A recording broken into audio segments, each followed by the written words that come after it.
Previously, we looked at the theory behind detecting possible lines from a series of points by looking at the bin with the maximum number of votes. That is, the maximum number of intersections inside the bin. We discussed that the bin with the maximum number of votes is the line we draw through a series of points. Whatever theta and r value that this bin belongs to, that's the line we draw since it was voted as the line of best fit in describing our data. We'll start implementing this by detecting lines in the cropped gradient image by setting lines is equal to cv2.houghlines p.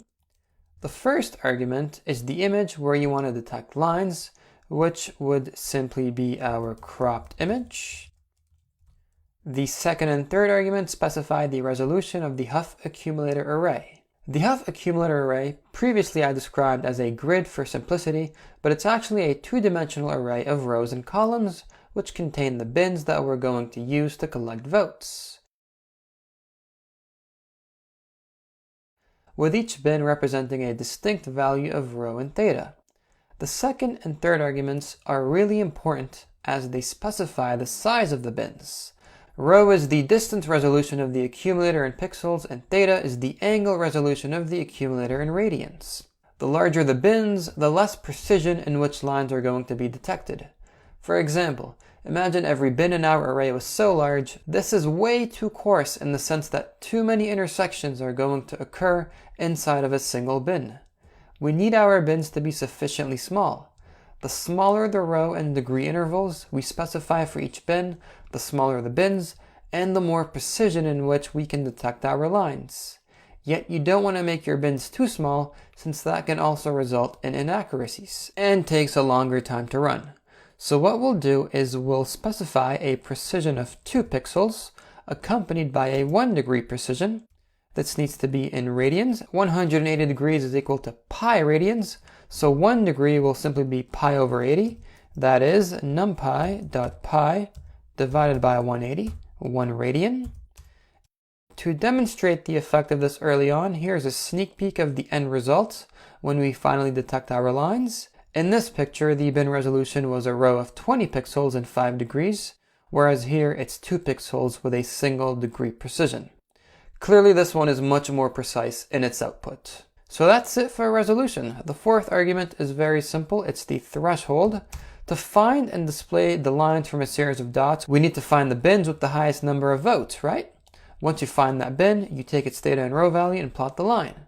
However, how do we know which bins to choose? What's the optimal number of votes where we can say, okay, draw the line that corresponds to this bin? Well, that's where the threshold comes in. Threshold is the minimum number of intersections needed to detect a line. As previously mentioned, in a series of points, the points of intersection in Hough space represent the theta and rho values of lines that are common between a series of points. For every point of intersection, a vote is cast inside of the bin that it belongs to, which represents a line with some value for rho and theta. There's 5 intersections here, so 5 votes, and we assign a threshold of 3. The number of votes in this case exceeds the threshold, and it is therefore accepted as a line that describes our series of points. If we assign a threshold of some large number, let's say 12, in this case we don't have sufficient intersections in our bin to say that the line belonging to this bin describes our data, and is therefore rejected. In the case of our gradient image, we'll have a threshold of 100, which I found to be an optimal value, such that the minimum number of intersections in Hough space for a bin needs to be 100 for it to be accepted as a relevant line in describing our data. The fifth argument is just a placeholder array, which we need to pass in, so just declare an empty array. Not much to it. The sixth argument is the length of a line in pixels that we will accept into the output, which we'll declare as a keyword argument. Min line length is equal to 40. So basically any detected lines traced by less than 40 pixels are rejected. And lastly, there is the max line gap keyword argument, which we're going to set equal to 5. This should be capitalized. This indicates the maximum distance in pixels between segmented lines which we will allow to be connected into a single line instead of them being broken up. That's all, guys. We just set up an algorithm that can detect lines in our cropped gradient image. Now comes the fun part, which is to actually display these lines into our real image. What we'll do is we'll define a function, def display lines,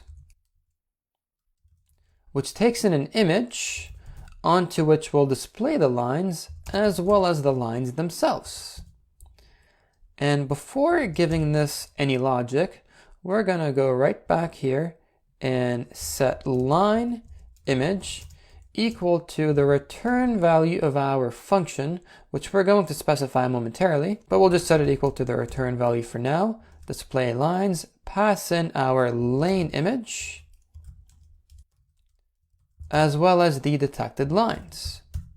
And back to our function, similar to what we have in region of interest, we'll declare an array of zeros, line image is equal to np.zeroslike, with the same shape as the lane image's corresponding array. So it will have the same dimensions as our image, although its pixels will be completely black, as all of them will have 0 intensity. And now all of the lines that we detected in our gradient image, we'll display them onto this black image. This is a 3-dimensional array. To check if it even detected any lines, we have to check if the array is not empty. That is, if lines is not none. If it's not empty, we'll loop through it for line in lines. If you print each line that we iterate through, print line. Back to our terminal, run Python, lanes.py. If you print each line, notice each line is a 2-dimensional array with 1 row and 4 columns. What we're going to do is reshape every line into a 1-dimensional array, such that line is going to equal line.reshape, and we're going to reshape it into a 1-dimensional array with 4 elements. And you know what? Instead of setting line is equal to line.reshape4, we can simply unpack the array elements into 4 different variables: x1, y1, x2, y2. And now what we'll do is take each line that we're iterating through and draw it onto our blank image. Thanks to OpenCV, we can write cv2.line. This function draws a line segment connecting 2 points. We'll draw our lines on the line image, the black image we just created. The second and third arguments specify in which coordinates of the image space that we want to draw the lines.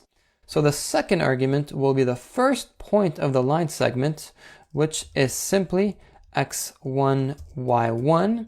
And the third argument is the second point of the line segment, x2, y2. All right, so we've specified the coordinates in which we want our lines to be drawn with respect to the image space. The next argument is what color we want the lines to be. So we'll specify a BGR color of 255, 0, and 0. This should result in a blue color, since the red and green channels will have 0 intensity. And finally, the line thickness, which is going to have a value of 10. Obviously, the higher the value, the thicker the lines, and that is all. All of the lines we detected in the gradient image, in our cropped image, we just drew them onto a black image, which has the same dimensions as our road image. Now let's just go ahead and return the line image. Return line image. And over here, we're going to show the line image instead of cropped image. And back to our terminal, we'll rerun our code, python lanes.py. And as expected, it shows the lines that we detected using Hough Transform, and it displayed them on a black image. The final step is to blend this image to our original color image. That way, the lines show up on the lanes instead of some black screen. So what we'll do is we'll go back to our code and we'll set combo image. I'm sure I could have come up with a better name than that, but combo image is equal to cv2.addWeighted. And so what we're going to do with addWeighted is take the sum of our color image with our line image, which should now make sense to you as to why the background of line image is completely black, since that would signify pixel intensities of 0, and by adding 0 with whatever pixel intensities are inside of this image, inside of lane image, the pixel intensities for that image would just stay the same. It wouldn't change because 0 plus anything doesn't really make a difference. It's only when we blend the pixel intensities of our lines to the original that we'll see a difference, since they actually have a non-zero pixel intensity value. Anyway, first argument is going to be the lane image. And we're taking the weighted sum between the arrays of these two images. We'll give our lane image a weight of 0.8.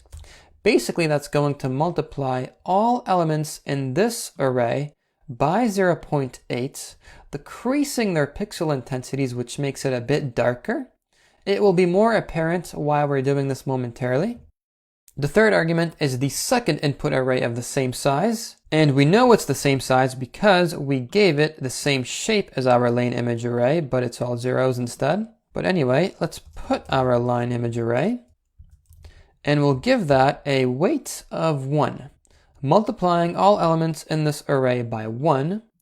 And now when we add these two arrays up, this one will have 20% more weight, which means that the lines will be more clearly defined when we blend the two images. This image is going to be a bit darker, thereby better defining the lines that we're blending it into. Finally, there's the gamma argument, where we can choose some value that will add to our sum. We'll just put a scalar value of 1. It won't really make a substantial difference. And that is all. We detected lines in the gradients, placed these lines on a black image, and then we blended that image with our original color image. So if we replace this with combo image, run the code, pythonlanes.py, indeed blended both of our images such that the lines are displayed right on top of our lanes. That is all for identifying lane lines.